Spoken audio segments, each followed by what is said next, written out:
time for that spring reset. I'm taking a look at everything in my closet and figuring out that, oh no, this absolutely needs to go. And it's about time I replace things so that my clothes aren't older than my 15-year-old. Now you might think that they lasted that long because they were well made, but no, they're in terrible condition. Unlike the new jeans I just got from Quince. Jeans have always been my personal go-to because you can kind of wear them for lots of different things, but maybe they're not your thing. Maybe you're looking for, 100% European linen with insanely soft flow knit activewear fabric. It's definitely getting warmer, and their flow knit activewear is moisture wicking, anti-odor, and soft enough that you'll actually want to wear it every day. So pick out what you want. You can't go wrong because they have prices 50 to 60% less than similar brands. And like I said before, they are high quality. I continue to wear their clothes all the time, and I know that these new jeans are going to last me a lot better than the other things in my wardrobe. And on top of it, they look great. They're so comfortable, and I spent just as much on the jeans that I am now cleaning out of my wardrobe. So if you're looking for something better, just all around better, go check out Quince. So go do it right now. Refresh your wardrobe with Quince. Go to quince.com/ringslore for free shipping and 365-day returns. Now available in Canada too. Go to quince.com/ringslore for free shipping and 365-day returns. Quince.com/ringslore. IPVanish protects every device you own. Your phone, your laptop, your smart TV. If it connects to the internet, it should be protected. IPVanish encrypts your connection and masks your IP address, helping keep your browsing private at home and on public Wi-Fi. And with no device limits, one account covers everything. Stream with added privacy. Browse securely. Connect with confidence. Online protection made simple. Right now, save 83% off the 2-year plan. Get started today at ipvanish.com/audio and take control of your privacy with IPVanish.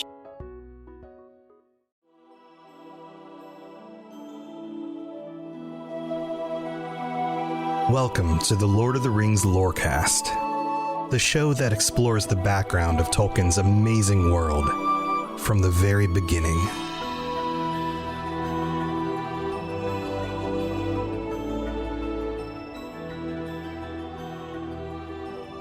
This is going to be one of those episodes where I basically quote the entire section that we're covering today, because this is the moment where Gandalf reveals to Frodo who Smeagol is. Now, of course, Frodo knows the story about Gollum and the ring, but he didn't know anything about who Gollum might have been before that. Gandalf has discovered some things that are now revealed both to Frodo and to the reader about Gollum's actual identity, his history, and some of the things that we otherwise wouldn't know. And a lot of this section, a lot of the knowledge that is gained by Gollum about Smeagol is because of the events that happen between The Hobbit and The Lord of the Rings. And this becomes the centerpiece. This is the focus of the new movie that they're actually working on. So we're going to be going over every little detail in this section, and it is not a very long section, but there is a lot to parse out here about what Gandalf discovers, how Tolkien writes it, and why these details are important and why they're here at the beginning of the story as opposed to later on. So let's get into it. Let's talk about Smeagol and the things Gandalf knows.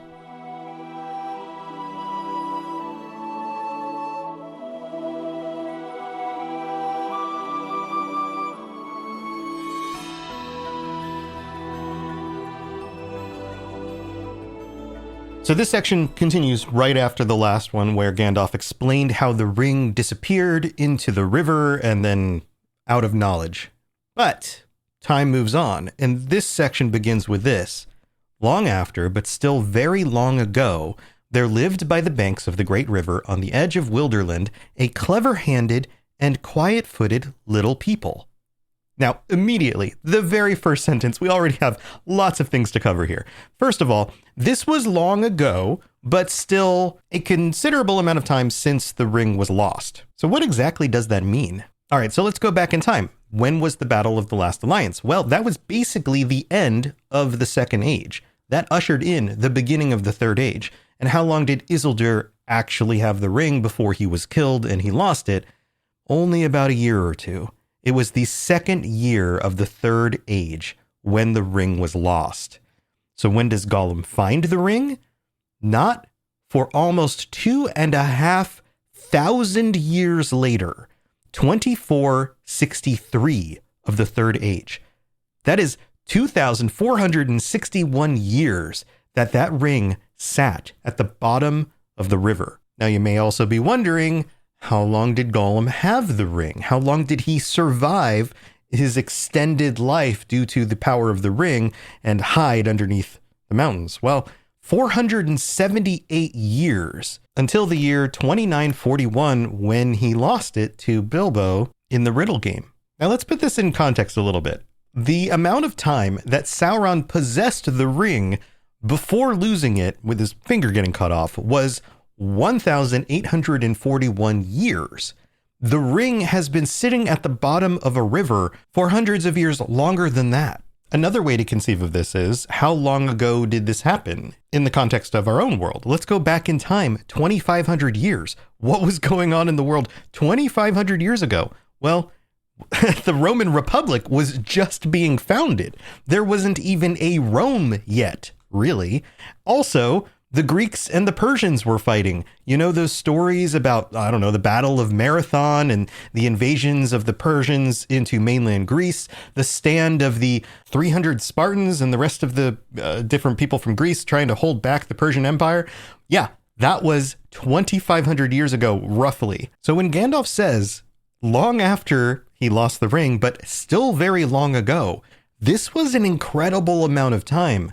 Many world empires have risen and fallen in our own world. So it makes sense that empires like Gondor or Arnor would have been established roughly, and then also de-established, is that a word? Either destroyed or fallen into decline. Places like Rohan didn't even exist at the beginning of the Third Age. This is the amount of time that has passed. Now, there are some other details here. This is the banks of the Great River, of course, the edge of Wilderland. That is a phrase that we know from The Hobbit. It means that part of the world beyond the Misty Mountains.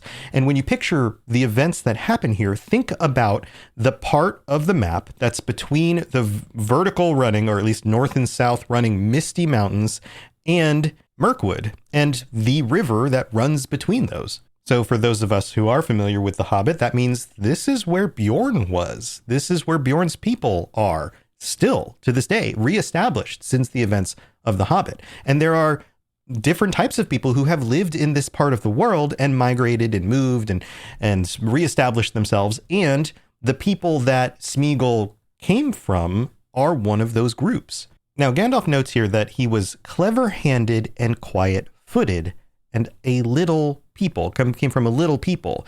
And he goes into this further. He says, I guess they were of hobbit kind, akin to the fathers of the Stoors, for they loved the river. Now, in one of our bonus episodes, we went over the different types of hobbits and where they came from. The Stoors are probably the proto-hobbits. They're probably the ones who established and eventually moved further to the west and established what eventually became the Shire. So these are people that Frodo and Sam and Bilbo and Merry and Pippin were all roughly related to. Their ancestors go back to this time period, most likely.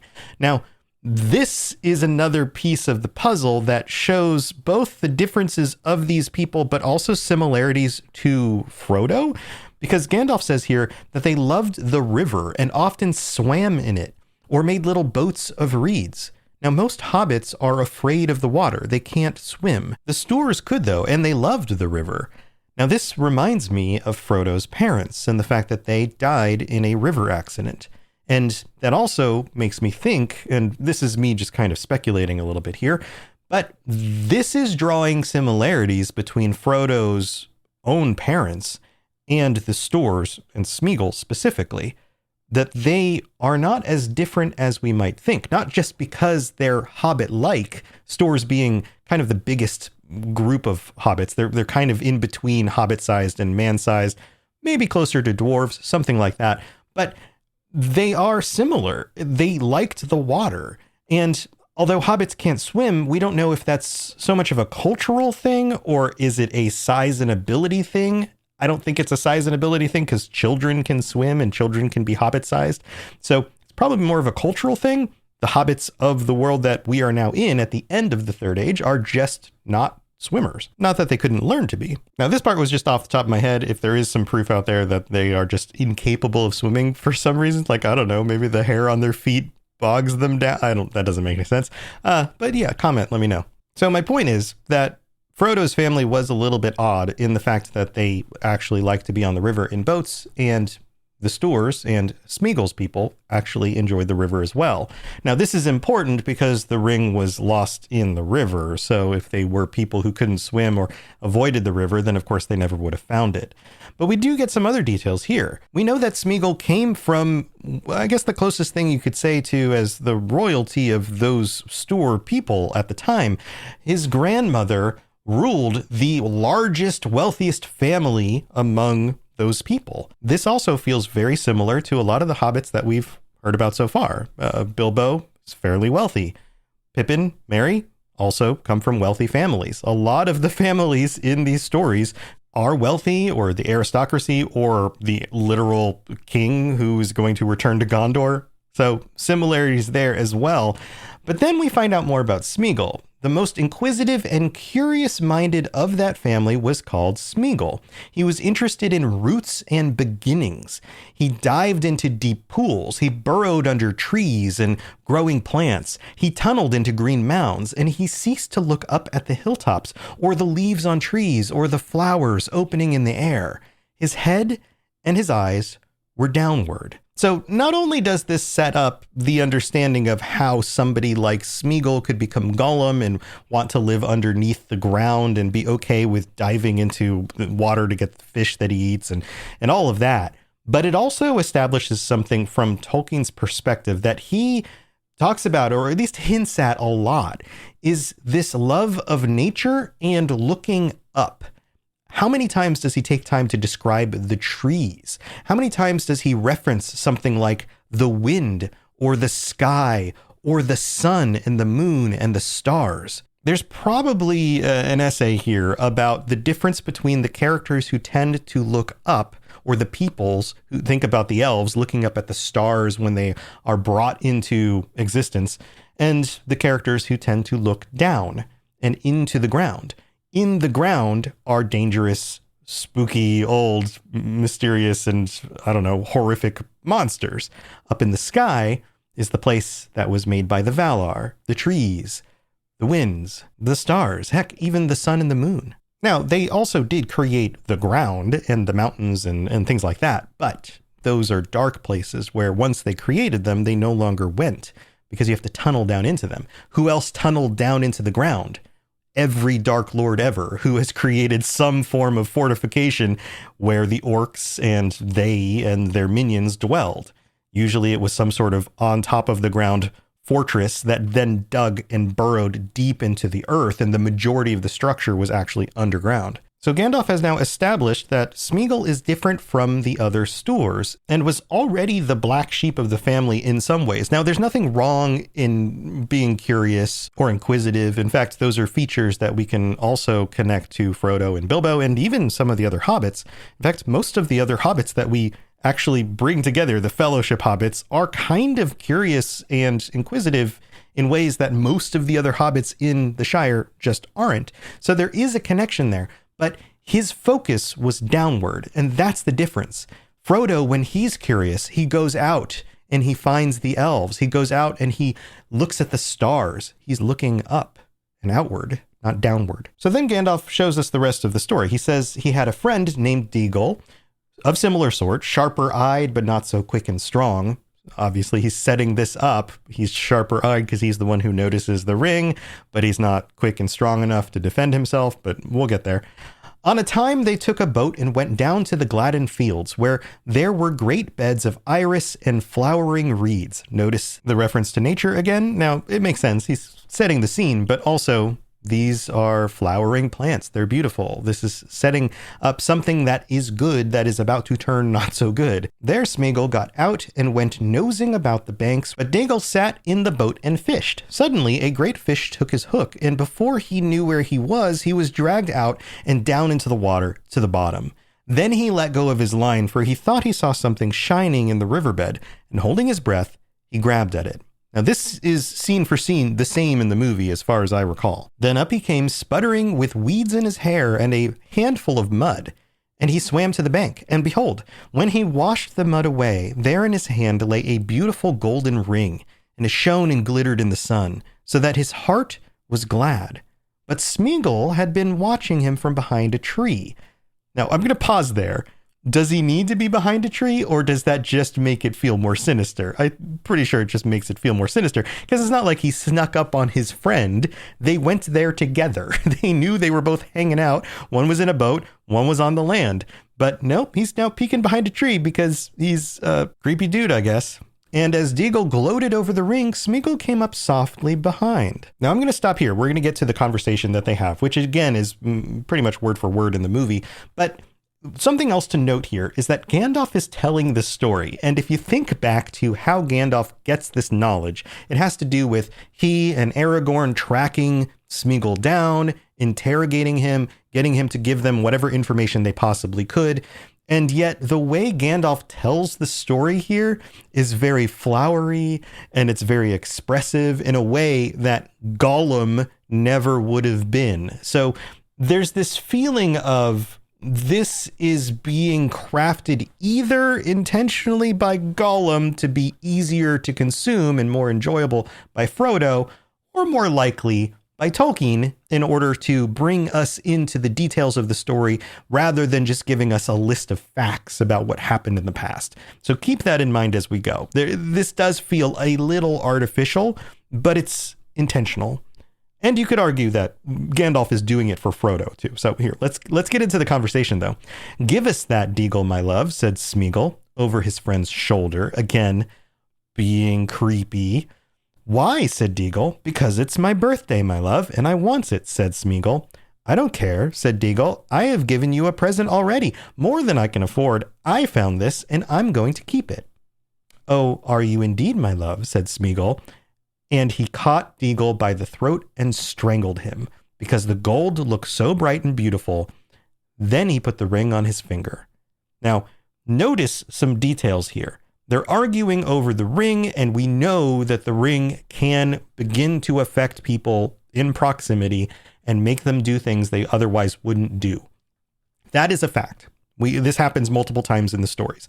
But the fact that we've already established Smeagol as being kind of a creep and selfish and sneaky, and all the other language up to this point is already pointing to that, shows that he was already ill-intentioned from the beginning, and the ring just made that worse. Remember, that's what the ring does. It takes the natural qualities in somebody and it makes them more powerful, but often in a dark and twisted sort of way. But when we get to the end of the conversation, we're told that he strangled his friend because the gold looked so bright and beautiful. Then he put the ring on his finger. He didn't strangle his friend because the ring convinced him to murder his friend. Smeagol was already, seemingly by the way this text is laid out, somebody who was already willing to do that. Now, maybe he would have been pushed over that last limitation. Maybe Smeagol, without the influence of the ring, would have waited and kind of snuck around and stole the ring from his friend because he really wanted it, rather than murdering him. But in this case, he murders him. And that is not just on the ring alone. Smeagol was already not a great person. So Gandalf continues the story. He says, "No one ever found out what had become of Deagle. He was murdered far from home, and his body was cunningly hid." Now remember, Smeagol likes to dig in the ground. He knows about probably caves and other places, recesses, somewhere where you could hide a body far from home where most people would never think to look. So that makes sense. But Smeagol returned home, and he found that none of his family could see him when he was wearing the ring. Now, we know that that already is a feature of the ring, so that makes sense. He was very pleased with his discovery, and he concealed it. And he used it to find out secrets, and he put his knowledge to crooked and malicious uses. This reminds me of the warning of when you ask like a group of people, if you could have any superpower, what would you have? Always be careful about the people who say invisibility, because the number of good uses of invisibility as compared to malicious uses of invisibility is significantly different. Now, I'm not saying that you can't come up with some good reasons why you would want that, but the majority of the ones that naturally come to mind are pretty bad. Now, the next line is very interesting. He became sharp-eyed and keen-eared for all that was hurtful. This feels like, and this is just me speculating here, that this is the line that seems to imply the alternate version of himself, the Gollum to the Smeagol, the stinker to the slinker, that kind of thing. This is the personality, for lack of a better word, of the ring manifesting in him. He was always somebody who was, well, creepy, but in this case, he very specifically was looking for things and listening for things that were hurtful, not particularly beneficial to himself, not advantageous, or not something that would increase his wealth or his status or his popularity or his good looks, or I don't know, any of those kinds of things, but things that were specifically hurtful, as if there was some enjoyment in that in and of itself, which feels more like a ring Sauron thing than a sneaky hobbit-like person kind of thing. It goes on and says, the ring had given him power according to his stature. That line also super important. And why somebody like Gandalf or Galadriel would never be able to actually control the ring. It would make them too powerful and twist it in dark ways. And we're already establishing this right at the beginning of this book. It is not to be wondered at that he became very unpopular and was shunned when visible by all his relations. They kicked him and he bit their feet. Now that makes a lot of sense, but you might be wondering why the kicking and the biting of feet. This feels almost like old-timey biblical language or something like that. Sometimes Tolkien writes things and they feel like they're out of, I don't know, an ancient line of scripture or just a really old document, almost as if they've been translated, or almost, I mean, think about it. If somebody's kicking at you, are you going to catch their foot and bite it? Like that, it seems odd. Like in our own world, if you're kicking at somebody, even if you kicked at their face, why they couldn't just bite at your foot while they were kicking your face? Like the logistics of it are a little bit weird. And so it's not the logistics. It's not even about the picture that it paints in your mind. It's establishing that this person is odd and weird and terrible in almost animalistic ways. He bit at their feet like a creature on the ground, like a dog or a snake, something like that. And I think that's what's going on here, is that those types of lines in ancient works aren't so much about being factually accurate about what was happening and more about establishing an analogy and setting this character up to be like something else, so we have that framework in our heads. He took to thieving and going about muttering to himself and gurgling in his throat. Again, he's turning into somebody who's terrible. He's doing these terrible things. People are shunning him. And that makes him lean more into this animalistic kind of dark side of what he's becoming. So they called him Gollum and cursed him and told him to go far away. And his grandmother, desiring peace, expelled him from the family and turned him out of her hole. Basically, he was kicked out. He was told, you cannot stay here. You have to leave. Now, I'm guessing they didn't have some sort of, I don't know, prison system or something like that. They couldn't just lock him up. And so they told him he had to go away. He wandered in loneliness, weeping a little for the hardness of the world, and he journeyed up the river. Now, I'm going to pause there. Weeping a little for the hardness of the world. He already understands, or at least feels in his core, that he is in some ways a victim. And victimhood is a complicated topic, and it goes into all sorts of different directions. But here it seems to reveal something about him. He understands that even though he was a terrible person to begin with, he wasn't necessarily a good person. He hadn't yet become a murderer and openly a regular thief who was a pariah on his community. He was sneaky and maybe deceitful, but the ring had turned him in that direction and made the world even more difficult for him. And he may not have really fully understood that or even had the capabilities of putting this together, that it was the ring that was influencing him and ultimately causing him, or at least pushing him, to do things that are worse and making the natural ramifications of those things his reality. And yet there's a piece of him that suffers from it and mourns that. And there are multiple times in these works that Tolkien hits upon things that feel very similar to the things that people with neurodivergences or psychological impairments have to deal with. And one of the things that a lot of people with neurodivergences deal with is this feeling of not fully being in control of their own minds, their own natures, and then suffering because of that. This feels like that sort of parallel. So he journeyed up the river till he came to a stream that flowed down from the mountains, and he went that way. He caught fish in the deep pools with invisible fingers and ate them raw. This is the first mention of him eating fish raw, right? This is his transformation into Gollum, eating the fish raw as opposed to cooking them the way that regular people would, and leans into that analogy of him becoming more animal-like. One day, it was very hot, and as he was bending over a pool, he felt a burning on the back of his head, and a dazzling light from the water pained his wet eyes. He wondered at it, for he had almost forgotten about the sun. Then, for the last time, he looked up and shook his fist at her. All right, so a few things here. First of all, of course, he's been outside and been in the sunlight and felt like it was hot, or been in a place where the water was reflecting the sun and it was bright and it hurt his eyes before. But he's finally at the point of his transformation where that becomes unbearable. He cannot deal with that anymore. And the line that he almost forgot about the sun is very interesting. It's not so much that he forgot there was day and night. He was living in the world. That's not something that you can just forget unless you go down in a hole and then never go up on the surface again, which he hadn't done yet. But in this case, he had almost forgotten about the sun. What does the sun represent? It is a construction of the Valar. It is something that is good. It is something that brings light and warmth and life to the world. And those are all now things that he could care less about. In fact, we were just told that the light was burning his eyes. He can't even stand to be in the sunlight anymore.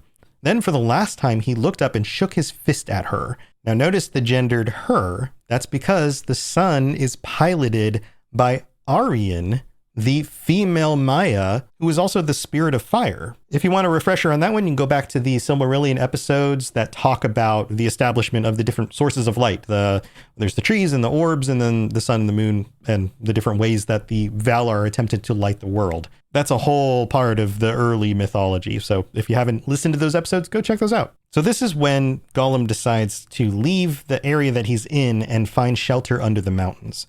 But as he lowered his eyes, he saw far ahead the tops of the misty mountains, out of which the stream came. And he thought suddenly, it would be cool and shady under those mountains. The sun could not watch me there. Notice the use of the word watch, as if there's a person in the sun, which there is, who would be looking down at him.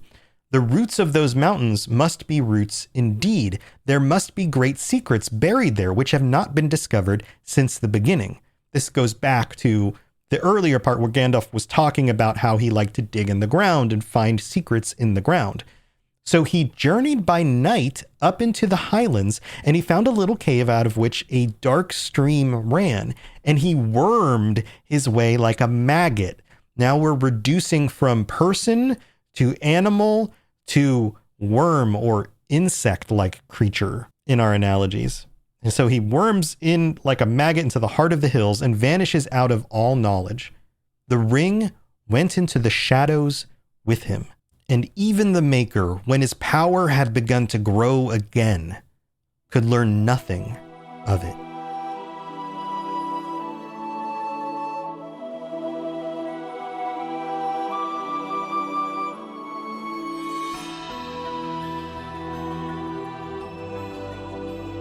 Thanks again for tuning in. In this week's bonus episode, I haven't done it yet, but my focus right now, I think, will be on answering some of the questions that some of you have posted as comments on the Patreon. So get ready for that if you are one of our patrons and you have access to that. And of course you could be if you go to patreon.com/ LOTR Lorecast and sign up.